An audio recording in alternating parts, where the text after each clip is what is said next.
आइए आगे बढ़ते हैं और अब खबर देश में कोरोना के खतरे की, जिसको लेकर सरकार पूरी तरह से सतर्क है, लेकिन जरूरत आम लोगों के सावधान रहने की भी है, एहतियात बरतने की भी है, क्योंकि कोरोना के मद्देनजर जनवरी बेहद अहम महीना बताया जा रहा है। स्वास्थ्य मंत्रालय का आकलन के मुताबिक अगले 35 से 40 दिन बेहद अहम होंगे। हालांकि राहत की बात यह है कि अगर नई लहर आती भी है तो उसमें मौत और हॉस्पिटलाइजेशन कम होंगे। बड़ी जानकारी इस वक्त हम आपको दे रखे हैं। अगर हम पहली वेव की बात करें तो 30 से 40 दिन बाद ही भारत में लहर आई थी और उसके बाद पीक पर वो वेव थी और काफी ज्यादा संख्या में मरीजों में संक्रमित मरीजों में काफी गंभीर लक्षण देखने को मिले थे। लेकिन अगर इस बार लहर आती है जनवरी महीने में, जो कि स्वास्थ्य मंत्रालय की तरफ से आकलन किया गया है, तो ऐसे में तेजी के साथ केसेस बढ़ सकते हैं, लेकिन हॉस्पिटलाइजेशन कम होगा और गंभीरता कम हो सकती है। और ज्यादा जानकारी के साथ हमारे सहयोगी दिल्ली से प्रशांत हमारे साथ जुड़े हुए हैं। प्रशांत, स्वास्थ्य मंत्रालय का ये आकलन है, हालांकि प्रिकॉशंस हमको लेने हैं, लेकिन 30 से 40 दिन बेहद अहम रहेंगे। जनवरी का पूरा महीना बहुत अहम होने वाला है स्वास्थ्य मंत्रालय के हिसाब से, क्योंकि यह वही महीना होगा जब केसेस भारत में ज्यादा बढ़ सकते हैं।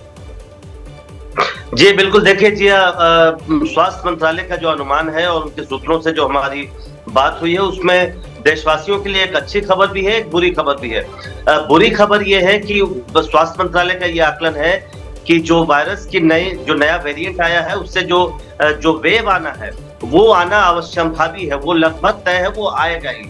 लेकिन अच्छी खबर यह है कि इस वेरिएंट पर जो भारत में जो जितने लोगों को वैक्सीन लगी है, या जो हाइब्रिड इम्यूनिटी जिसको बोलते हैं, वो इतनी ज्यादा है कि उम्मीद ये है कि इस बार हॉस्पिटलाइजेशन कम होगा और इससे होने वाली मौतें काफी कम होंगी। जैसा डेल्टा वायरस में हमने देखा था, वैसी स्थिति आने की संभावना नहीं है। लेकिन ये तय है कि जो केसेस हैं वो अचानक बढ़ेंगे, तेजी से बढ़ेंगे, और जो ट्रेंड देखा गया है वो ये देखा गया है कि पूर्वी एशिया से जब शुरू होता है नया वेरिएंट, तो उसको आने में भारत में 35 से 40 दिन लगते हैं। उस लिहाज से जनवरी के पहले हफ्ते से, या हम क्या पूरा जनवरी ही बेहद अहम है। एक जो अच्छी बात यह है, क्यों हॉस्पिटलाइजेशन नहीं होने की संभावना है या मृत्यु दर कम रहने की संभावना है, स्वास्थ्य मंत्रालय के सूत्रों का कहना है कि जो अभी जो वेरिएंट चल रहा है वो ओमिक्रॉन का ही अगला वेरिएंट है, और उस पर जो भारत में वैक्सीन बनी थी और जो लोगों को वैक्सीन दी गई है, वो इस वेरिएंट पे काफी कारगर साबित हुई है। प्रशांत, अहम जानकारी आप दे रहे हैं, लेकिन इन सबके बीच एक बात और अहम हो जाती है समझना, क्योंकि जिस तरीके से अब नए साल का वक्त है, अभी से तस्वीरें आने लगी हैं, लोग अलग अलग जगहों पर घूमने जा रहे हैं, और दिल्ली एनसीआर की अगर बात करें, बाजारों में इतनी भीड़ हो रही है।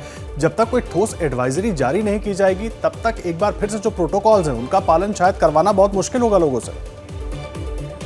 देखिए आदर्श, हमने ये मेरी सूत्रों से बात हुई थी और मैंने ये पूछा उनसे कि क्या मास्क लगाने या अन्य जो प्रोटोकॉल होते हैं, जिस तरह की एडवाइजरी पिछले वेव्स में हमने देखे हैं सरकार की ओर से जारी किए गए थे, इस तरह की पाबंदियां क्या लगाई जाएंगी। उनका अभी फिलहाल बिल्कुल साफ कहना है कि इस तरह की पाबंदी लगाने का सरकार का कोई इरादा नहीं है।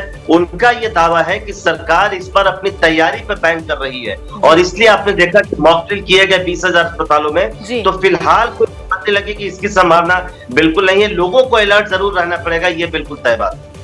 बिल्कुल प्रशांत, बहुत शुक्रिया आपका तमाम जानकारी के लिए। लोगों से भी हमारी अपील है कि वो एहतियात बरते, तमाम जो प्रिकॉशंस हैं वो लेते रहें। जैसे ही घड़ी का काटा दोपहर 2:30 पे आए, बबीता जी का दिल सास बहू साजिश के लिए मचल जाए। और ये है इनकी बहू, पूरे दिन ऑफिस की टेंशन हो जाए गॉन जब ये करें अपना फेवरेट शो फ्री टाइम पे ऑन।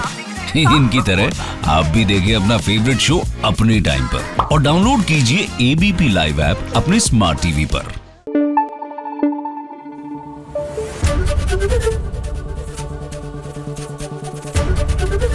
एबीपी न्यूज आपको रखे आगे।